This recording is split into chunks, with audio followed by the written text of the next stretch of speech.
Yo halo semuanya, balik lagi sama aku Koinim. Di sini kita akan ceritakan seluruh hal cerita anime yang menceritakan tentang seorang anak yang terlihat cupu dan lemah. Sebenarnya seorang pembunuh berantai. Akan tetapi dalam menceritakan kali ini, aku akan mengambil 3 sudut pandang dari tokoh utama, penjahat, dan kepolisian. Semoga tetap mengerti ya. Sebelum memulai alur ceritanya, ada baiknya juga kalian tekan tombol like dan subscribe dan juga nyalakan notifikasinya. Tanpa lama-lama langsung aja kita bahas ceritanya.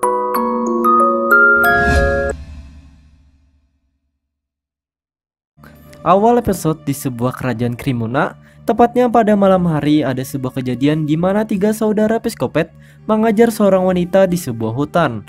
Pengajaran itu sangatlah tragis. Si wanita dikejar dengan sangat sadis, yaitu dipanas habis-habisan. 2 kakak beradik mengejarnya, namun kakak tertentu sedang monitoring sebuah mobil kecil. Ketika wanita itu telah terpojok, aksi kakak adik itu akan membunuh. Namun tak lama setelah itu, ada seseorang yang menyerang mereka habis-habisan. Si kakak tertua itu, atau bisa dipanggil juga Julian, sangat histeris ketika adik-adiknya mati-matian sambil berteriak di sebuah mobil. Keesokannya, scene berpindah kepada tokoh utama yang sedang membawa roti bernama Koko. Koko adalah seorang pemuda yang bekerja di tempat teman ayahnya, yaitu Lily. Ketika Koko baru saja sampai di tempat kerjanya, dia melihat Lily yang sedang terburu-buru untuk pergi bekerja. Koko tidak sempat memberikan rotinya kepada Lily. Lily adalah seorang anggota polisi, di mana dirinya pergi ke TKP kejadian waktu malam tadi. Tentunya para polisi lainnya menyelidiki kasus itu. Ketika Lily sedang menyelidiki, dia menemukan sebuah tanda yang bertuliskan Killer Bee. Entah apa yang dimaksud, Lily tidak mengetahui itu. Lalu entah dari mana seorang pria linglung sedang berada di sana. Lily menyuruhnya untuk keluar dari TKP. Namun ternyata pria itu adalah temannya atasan Lily, bernama Boris. Lalu pria tersebut bernama Kais Kajama, atau sering disebut Geni. Setelah itu, para polisi mengadakan rapat di kantor mereka termasuk Geni. Mereka sedang membahas kejadian yang telah terjadi termasuk Killer Bee. Dengan kasus yang ada dan bukti itu belum cukup siapa Killer Bee sebenarnya. Kepala polisi menyuruh mereka untuk mencari info lebih lanjut tentang Killer Bee. Namun Geni kasihkan molor di sana. Di tempat lain, Julian yang tidak terima akan kematian adik-adiknya ingin membalaskan dendamnya kepada Killer Bee. Namun tak lama itu, ada seseorang yang menyerang Julian. Dia bilang akan membantunya mencari Killer Bee. Namun itu juga tidaklah gratis. Tentunya Julian harus membantu dirinya. Sehabisnya rapat di kantor polisi, Geni pergi ke taman namanya yaitu Gilbert, seorang dokter forensik di kepolisian tersebut. Di sana mereka berbincang dalam perbincangan. Mereka tidaklah penting. Lalu Geni pergi meninggalkan dirinya. Pada sore hari, Julian mencuri sebuah tank canggih dari mobil kontainer militer. Entah apa yang direncanakan Julian. Julian hanya merusuh di kota. Para polisi mengejar Julian, namun lawan mereka tidak seimbang. Dikarenakan dia menggunakan tank, dengan mudahnya Julian melarikan diri dengan bom asap yang menyelimuti jalan. Di pusat kepolisian mereka berhasil mendapatkan pergerakan Julian. Namun rekaman itu tidaklah cukup dan tidak tahu Julian mau kemana. Akhirnya di sana Geni turun tangan dengan hanya melihat 1 kali saja. Dan saat set Geni mengetahui pergerakan Julian, yaitu dia akan pergi ke sebuah stasiun kereta lama yang sekarang sudah menjadi museum pesawat. Setelah Julian berhasil membawa tank tersebut ke museum itu, kita diperlihatkan dalangnya bernama Minatsuki dari organisasi gelap bernama Market Marker, di mana dirinya berencana untuk mencuri sebuah pesawat dari museum tersebut. Di sebuah kereta pengangkut barang yang sedang melaju di sana, ada Julian dan juga orang membantu Julian, yaitu Queen. Queen membawa kereta tersebut sebagai pengalihan. Namun Julian mengancam Queen kalau jika Killer Bee tidak datang, maka dia akan membunuhnya. Geni yang sedang berada di kantor polisi menyuruh para anggota polisi agar ke museum, lalu mengabaikan kereta tersebut bahwa dia tahu itu hanya sebuah pengalihan saja. Setelah itu, di posisi Julian dan Queen, mereka akhirnya bertemu dengan Killer Bee, yang dimana dia adalah Koko sendiri. Kok bisa sih? Nanti kalian akan tahu. Secara tiba-tiba, Queen membunuh Julian. Tujuan yang aslinya Queen adalah bertemu dengan Koko. Pertarungan hebat pun terjadi di sana. Hingga akhirnya Koko memenangkan sebuah pertarungannya. Di sisi lainnya, Lee dan anggota kepolisian berhasil menemukan sebuah tank tersebut.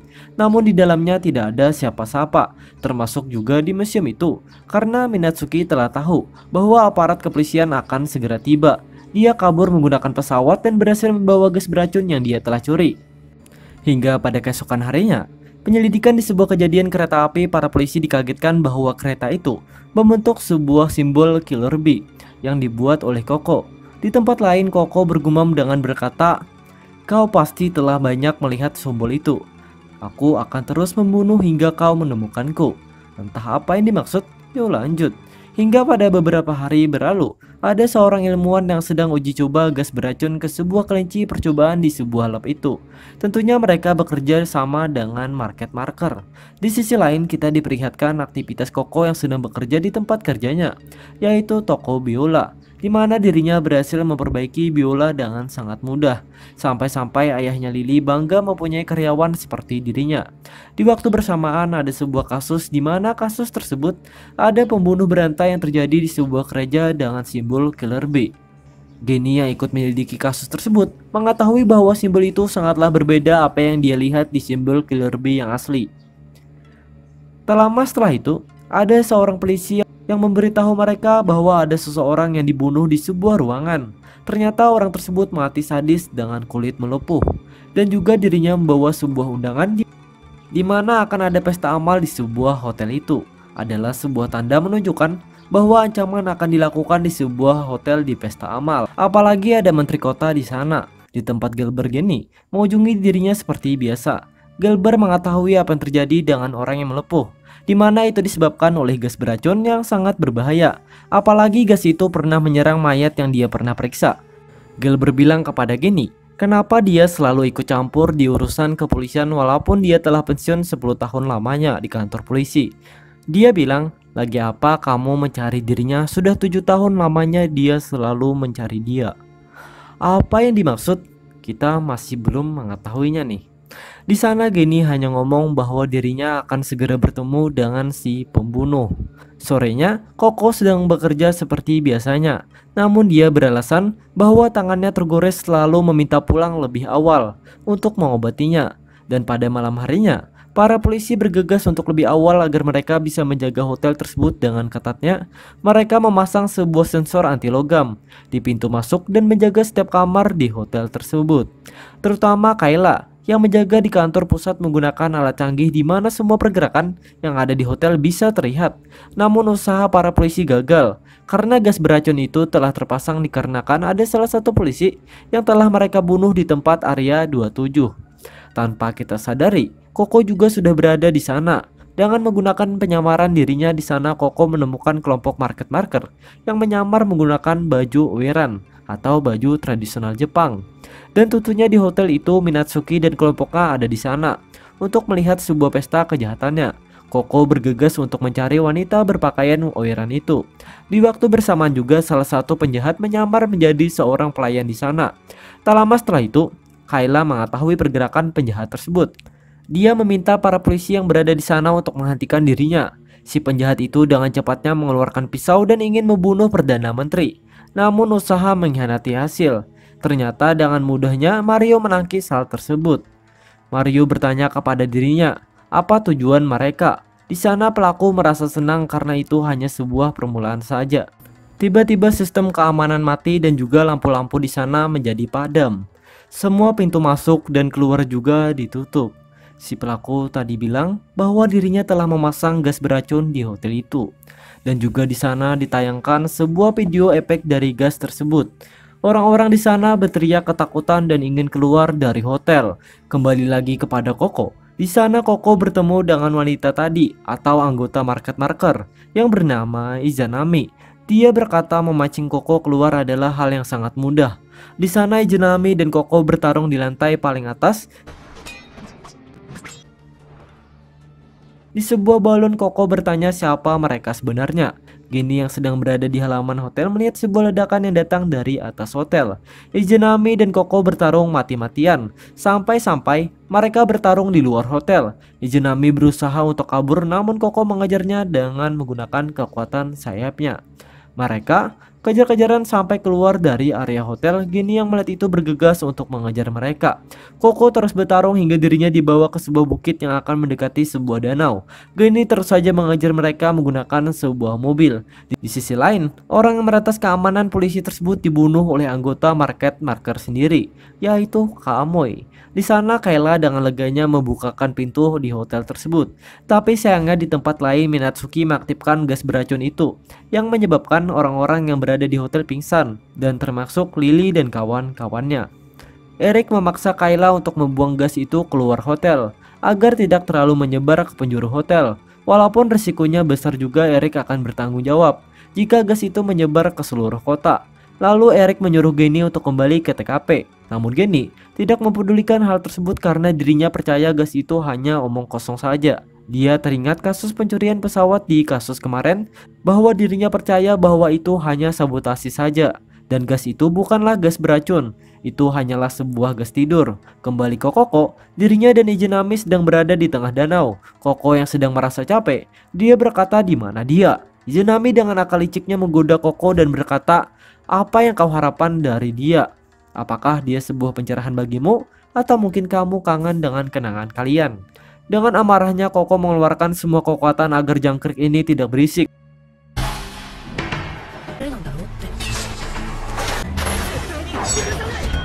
Di sana terjadilah pertarungan yang epik hingga mereka mengeluarkan banyak darah. Pada akhirnya, Koko memenangkan pertarungan itu dengan menusukkan jantung Izanami dan kaki Koko yang tertusuk.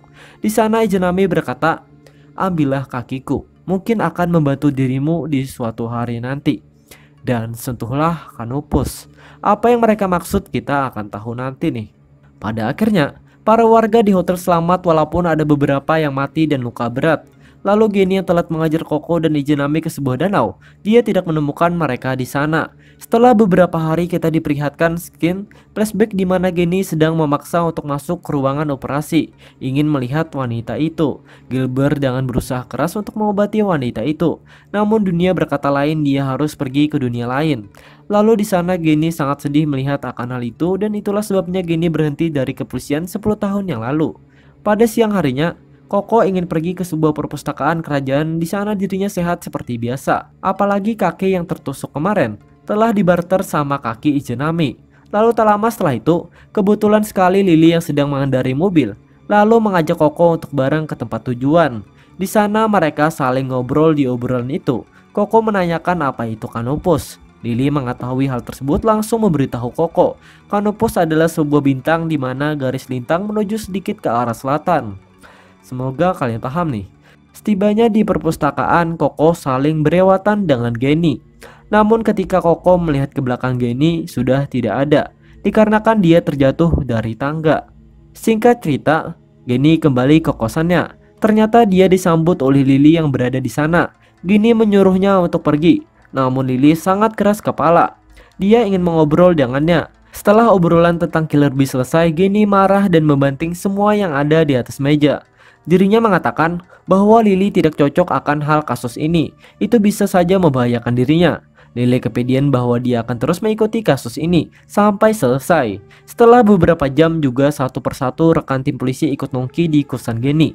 Di tempat lain, Koko berhasil memecahkan teka-teki yang diucapkan oleh Izanami.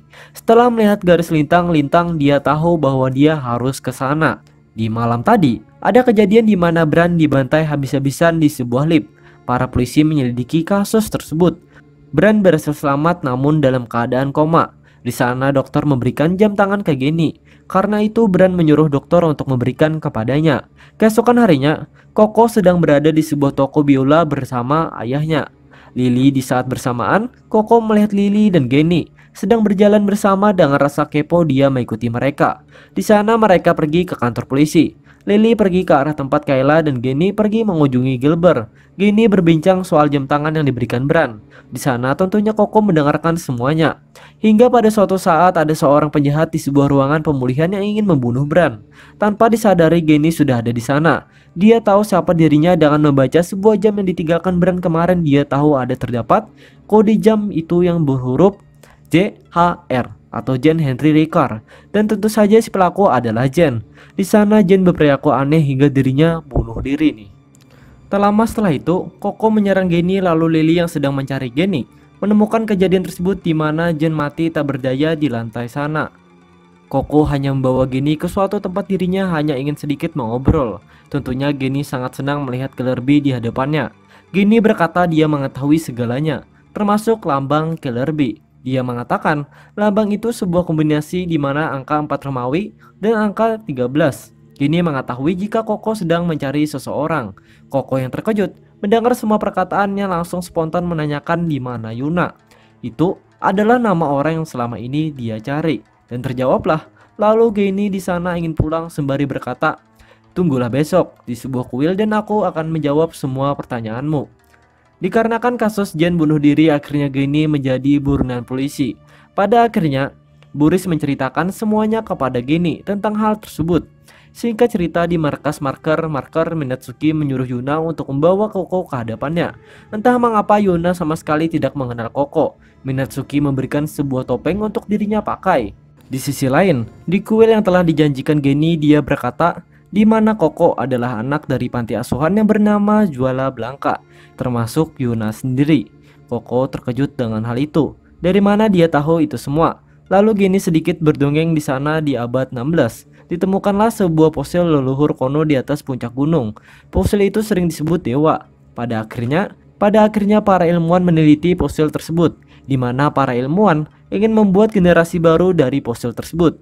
Namun sayang sekali, penelitian gagal membuat generasi baru, atau bisa disebut generasi harapan. Sampai-sampai mereka menggunakan cara kawin sedarah nih, yang membuat generasi cacat dan aneh. Mereka mengulang penelitian tersebut hingga penelitian gagal itu akan berhenti. Mendengar rumor pembuatan gen baru dihentikan, akhirnya salah satu peneliti menawarkan kepada Baginda Raja. Gimana jadinya para gen harapan yang cacat itu? Dibuat sebuah organisasi kerajaan yaitu Market Marker. Tahun demi tahun semua teknologi mereka menjadi canggih. Tak lama setelah itu, mereka menemukan dua anak yang dipercaya gen dewa yang sesungguhnya. Lagi asik bercerita, datanglah Yuna yang menyerang Koko. Di sana Koko tidak menyadari bahwa lawannya adalah Yuna sendiri. Hingga pada akhirnya pertarungan Koko memenangkan pertarungan itu. Dia ingin membunuh Yuna karena Koko belum menyadari bahwa adalah Yuna. Untung saja Geni menyadarkan Koko dan pada akhirnya Koko dan Yuna reuni di sana. Sembari Koko berkata, "Aku menemukanmu." Terlihat di sana mereka mengingat semua kenangan mereka. Ketika reunian terjadi, datanglah Minatsuki yang menusuk Yuna dan Koko. Minatsuki di sana ingin membawa kembali Yuna. Di sana Koko tidak membiarkan Yuna diambil kembali. Namun Koko tidak bisa mendekati Minatsuki karena dirinya dilindungi oleh bawahannya Kamui juga ingin membunuh Koko. Namun di pertarungan, Koko Minatsuki menyuruh kapalnya untuk menembakkan sebuah tombak kepada mereka. Tombak tersebut mengenai Kamui dan juga Koko. Koko sangat marah di sana. Dan tentunya juga Geni membantu Koko dengan menggunakan shotgun yang diberikan Boris. Dia menembak tangan Minatsuki. Di sana Minatsuki santai saja, hingga dia menyadari bahwa tangannya itu lama-lama meleleh.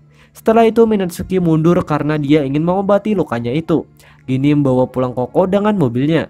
Setelah itu terjadilah flashback dari ingatan Koko. Tolong fokus ya. Di mana dirinya dan Yuna sering diolok-olok ketika di panti asuhan. Koko mengadu kepada Kazama kenapa dirinya begitu lemah dan juga aneh dia memiliki mata spesial namun tidak dapat digunakan. Kazama adalah seseorang ilmuwan sekaligus ayahnya Geni. Scene berpindah kepada Koko dan Yuna di suatu danau, mana dirinya berkata, "Kenapa kamu suka menolongku?" kata Yuna. Koko menjawab karena dirinya tak tega melihat Yuna dibully. Koko mempunyai ide. Bagaimana kalau mereka membuat sebuah simbol pertarungan di mana dengan angka 4 yang Koko berikan ke Yuna dan juga angka 13 miliknya. Dan disinilah simbol ini terbentuk. Jadi kan setiap pembunuhan itu muncullah simbol itu untuk mencari Yuna. Dimana jika simbol ini ditulis maka salah satu dari mereka akan menolongnya. Lalu di sana mereka berjanji nih. Semoga kalian paham apa yang dimaksud dengan simbol Killer Bee. Hingga pada malam harinya mereka diserang oleh sebuah pasukan, di mana pasukan itu adalah Market Marker. Koko yang panik melihat itu bergegas mencari Yuna. Namun di sana Kazama menyuruh Koko dan Kirisame untuk pergi ke tempat yang aman. Dia dipandu oleh Kirisame. Namun di tempat lain dengan naasnya Yuna menyendiri di sebuah kelas dengan menuliskan simbol pertolongan Koko. Namun sayangnya Koko tidak datang. Namun tak lama setelah itu ada anak menghampirinya. Dia mengaku bahwa dirinya adalah kakaknya Koko. 僕は皆月。 Dia adalah Minatsuki sendiri.